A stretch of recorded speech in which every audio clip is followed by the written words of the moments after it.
Panibagong araw na naman. Nakakapagod. Stretch muna ako.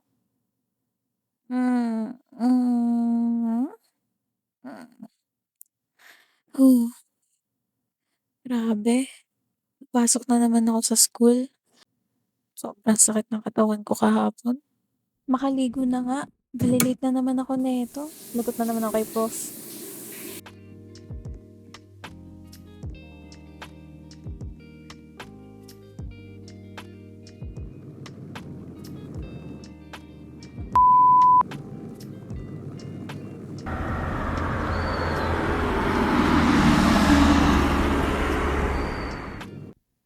Sa wakas, nakarating din. Oras na ba? Late na ba ako? Hep, saan ka pupunta, Miss Amiel Vergara? Ha? Bakit ka late? Bakit ka late? Gu- Good morning po, ma'am. Hehehe. Oh, good morning. Good morning. Miss Vergara, ikaw ba aware sa konsepto ng oras? O ang alam mo ay decorative lang, pampaganda ng phone case mo? Ha? Kasi ang class ko ay 8 o'clock. Hindi 8-ish, hindi 8, pero depende sa mood mo. Hindi rin 8 kapag naisip mo lang bigla na may future ka pala. Bakit ka late? Ano na naman? Traffic, jeep, tricycle, kabayo, or time machine? Baka nag-note ka sa buhay mo bago ka nag-decide pumasok. Ay, naku, gutom na ako. Nasasermonan pa ako ni ma'am. Ano ba yan? At ikaw, pang-apat ka na sa roster ng Creative Excuses Department. Naku, makumpile ko, pwede na gawing thesis, The Sociology of Excuses in Philippine Education. Ikaw ang chapter 3. Ano ba nangyari sa'yo ngayon? Huwag mo sabihin hinabol ka ng aso. Kasi kung aso yan, dapat honor student ka na. Kasi araw-araw kong hinahabol pero hindi ka pa rin natuto. Nag-snooze ka lang, 5 minutes. Ah, yes, the famous 5 minutes na nagiging reincarnation cycle. Umihi na ka, nagigising ka, tapos future ka na agad. Miss Vergara, alam mo ba ang oras? Ang oras ay hindi mo kaibigan. Hindi mo jowa. Decide kung babangon ka o hindi. Kasi ako, andito na ako 7:30 pa lang. Emotionally stable, physically present, spiritually regretting this job. Pero ikaw, you arrive fashionably late. Like this is a runway show. Habang ang buong klase ay nakaupo na para responsible citizens, ikaw ay pumasok mo parang main character na late. So ngayon, sabihin mo sa akin, Miss Sevilla, anong dahilan mo? At sana naman, hindi nakalimutan ko gumising sa reality ang sasagot mo. Grabe. Ako'y napagod kakasalita ni Prof kanina.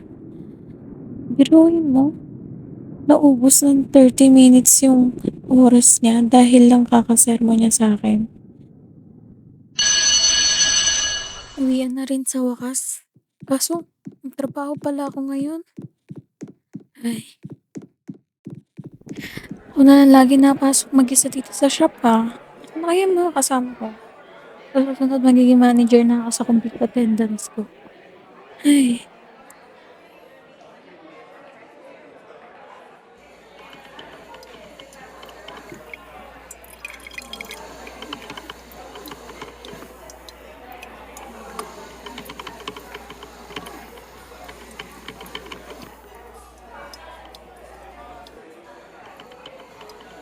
Pa-order po. Hello? Pa-order. Hello po. Pa-order. Ate. uy, may customer na pala. What's your order, ma'am? Can I get a venti pink drink with light ice, vanilla sweet cream, cold foam? 2 scoops of vanilla bean powder and strawberry puree around the cup. Get that? Sure, so that's a venti pink drink with light ice, vanilla sweet cream, cold foam, 2 scoops of vanilla bean powder, and strawberry puree around the cup. Anything else? That's all. Thank you. The total is approximately 330 pesos. Would you like to pay with cash, card, or through the cafe app? I'll pay in cash. Great. Out of 500, your change is 170. May I have your name for your order?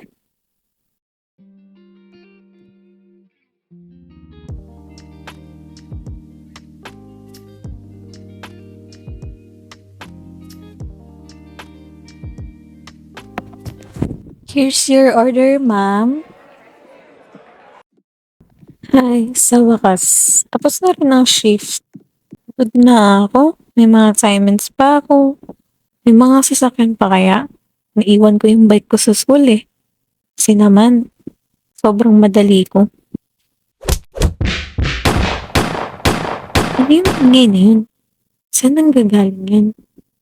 Parang doon nanggagaling eh. Ay,